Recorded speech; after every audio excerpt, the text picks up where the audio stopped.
Hello बच्चों, कैसे हो आप सभी। चैप्टर समझ में आ भी रहा है? नहीं, कुछ बता ही नहीं रहे मुझे कमेंट सेक्शन में कि सर नहीं आ रहा समझ या आ रहा है। पता नहीं कैसे वर्क कर रहे हो तुम लोग। ठीक है गाइस, अब हम इस चैप्टर के बिल्कुल लास्ट में पहुंच चुके हैं। अंत आने वाला है इसका भी। ठीक है, और लास्ट इसका जो फोर्थ कोलिगेटिव प्रॉपर्टी है ऑस्मोटिक प्रेशर वो हम पढ़ेंगे, और उसके बाद बॉन्ड ऑफ फैक्टर के बाद ये चैप्टर कंप्लीट हो जाएगा। तो बेटा देखो, ऑस्मोसिस आपको पता ही है। ऑस्मोसिस क्या होता है? The movement of solvent particle from dilute solution. Dilute से किधर की तरफ चलना? कंसंट्रेटेड की तरफ। डाइल्यूट का मतलब तो आपको पता ही है, जिसमें पानी की मात्रा ज्यादा हो वो तो डाइल्यूट, और जिसमें पानी की मात्रा कम हो वो कंसंट्रेटेड है। ठीक है, तो यानी कि पानी जहां पर ज्यादा है वहां से कम की तरफ ज्यादा है। हमने पहले भी पढ़ा था, मोर टू हाई रीजन। ठीक है ना, जाता है थ्रू कौन सी मेम्ब्रेन से? Semi permeable membrane. और इस प्रोसेस को, या फिर इसकी डेफिनेशन आप एनसीईआरटी के अकॉर्डिंग ये भी लिख सकते हो, process of flow of solvent. किसका फ्लो होगा? सॉल्वेंट का। जैसे सपोज मैंने सॉल्वेंट ले लिया यहाँ पर वाटर। ठीक है, वाटर का फ्लो होगा बेटा किधर की तरफ होगा? सॉल्यूशन की तरफ। और ये बीच में जो डैश डैश करके मैंने लेयर बना रखी है इसका नाम है सेमी परमिएबल मेम्ब्रेन, एसपीएम। तो बेटा देखो यहाँ पर सॉल्वेंट यानी कि वाटर चल रहा है किधर की तरफ? सॉल्यूशन की तरफ। और इस प्रोसेस को हम क्या बोलते हैं? ऑस्मोसिस। समझ में आ रही है बात? तो यानी कि थोड़े समय में क्या होगा, ये सॉल्यूशन का लेवल ऊपर ऊपर ऊपर आना चालू हो जाएगा, क्योंकि पानी इधर जा रहा है। तो क्या करूं मैं, ऊपर से पिस्टन से इस पे प्रेशर लगाऊं। ठीक है, नीचे की तरफ प्रेशर लगाऊं। प्रेशर लगाने से क्या होगा? इसका फ्लो रुक जाएगा। जो ऑस्मोसिस प्रोसेस हो रहा है वो रुक जाएगा या नहीं रुक जाएगा? अगर आप सॉल्यूशन की साइड पिस्टन से प्रेशर लगा दोगे, PISTIN, पिस्टन से यदि आप प्रेशर लगा दोगे तो बेटा इसका फ्लो रुक जाएगा। और जो प्रेशर लगाया जाएगा उस प्रेशर को हम क्या बोलेंगे? Osmotic pressure. ठीक है, द हाइड्रोस्टैटिक प्रेशर। हाइड्रोस्टैटिक मतलब किसी ने फोर्स द्वारा प्रेशर लगाया है, which is applied on the कौन सी साइड? Solution side. कौन सी साइड लगाना pressure? Solution side. Which is separated from water. जो वाटर से सेपरेटेड है कौन सी मेम्ब्रेन से? सेमी परमिएबल मेम्ब्रेन से, है ना। इन ऑर्डर टू स्टॉप, जिससे कि प्रोसेस रुक जाए। कौन सा प्रोसेस? ऑस्मोसिस का। और ये बेटा हमारी लास्ट कोलिगेटिव प्रॉपर्टी है, फोर्थ, ऑस्मोटिक प्रेशर।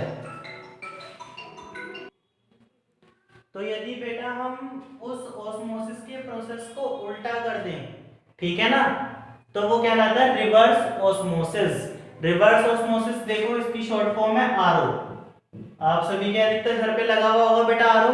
नहीं भी लगा होगा तो आपको पता है कि आरओ जो है वाटर को प्योरीफाई करने के लिए यूज होता है ना बेटा। पहले जो आरओ यूज हुआ करता था वो ज्यादातर शिप्स पे यूज हुआ करता था, समुद्र के जहाज जो होते हैं, क्योंकि वहां के लोग समुद्र का पानी निकाल कर आरओ की मशीन में डालते थे, और जब उन्हें पानी बेटा मिलता था वो प्योर वाटर मिलता था जो वो पी सकते थे, जिसमें सॉल्ट नहीं रहता था फिर बाद में। लेकिन अब वाटर इतना ज्यादा पोल्यूटेड आने लगा है कि हर लोगों को घर में भी सेपरेटेड आरओ लगवाने पड़ रहे हैं। तो आरओ क्या है? जस्ट उसका अपोजिट है। ठीक है, अब हम फ्लो को उल्टा करेंगे। पहले फ्लो कहां था? सॉल्वेंट से सॉल्यूशन की तरफ। अब उल्टा हो जाएगा सॉल्यूशन से सॉल्वेंट की तरफ। ठीक है, on applying pressure on the solution side greater than osmotic pressure. हम सॉल्यूशन साइड ज्यादा प्रेशर लगाएंगे, ग्रेटर, ज्यादा प्रेशर लगाएंगे। ठीक है, ऑस्मोटिक प्रेशर से कौन सी साइड? Solvent particle. तो solvent particle start to move from concentrated solution to dilute. अब देखो बेटा उल्टा हो गया, कंसंट्रेटेड से कहां चलने लगे? डाइल्यूट की तरफ चलने लगे। पहले डाइल्यूट से कंसंट्रेटेड चल रहे थे ऑस्मोसिस में, अब कंसंट्रेटेड से डाइल्यूट की तरफ चलने लगे। Now this process is called reverse osmosis, और इसी को हम क्या बोलेंगे? Reverse osmosis. This process is used for desalination. Desalination का मतलब नमक को हटाना, सॉल्ट को रिमूव करना, ऑफ सी वाटर, समुद्र के पानी को हम डीसैलिनेशन कर सकते हैं, and purification of drinking water. और जैसा कि मैंने आपको बताया अब हम लोग घर पे वाटर को प्योरीफाई भी इसी टेक्निक से करते हैं। Artificial semi permeable membrane is manufactured. हम आर्टिफिशियल सेमी परमिएबल मेम्ब्रेन भी बना सकते हैं किससे?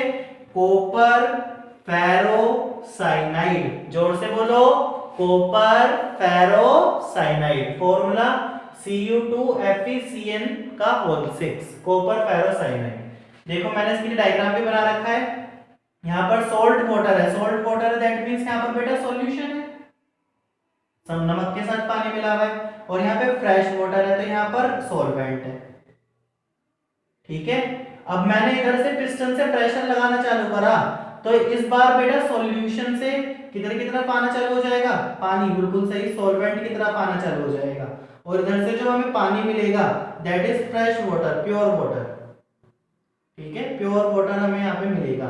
जो भी नमक वगैरह होगा वो सब इधर ही रह जाएगा, इस सेमी परमिएबल के मेम्ब्रेन के इधर। ये जो बीच में डैश डैश करके बनाई गई है that is semi permeable membrane, SPM, semi permeable membrane. तो आई होप बेटा आपको रिवर्स ऑस्मोसिस समझ में आया। रिवर्स ऑस्मोसिस में अगर आप इतना भी लिखे आओगे ना कि कंसंट्रेटेड से डाइल्यूट चल रहा है तो अभी आपको 1 मार्क्स मिल जाना है। ठीक है, और ये 1 मार्क्स क्वेश्चन बेटा बन सकता है कि आर्टिफिशियल सेमी परमिएबल मेम्ब्रेन किससे बना है?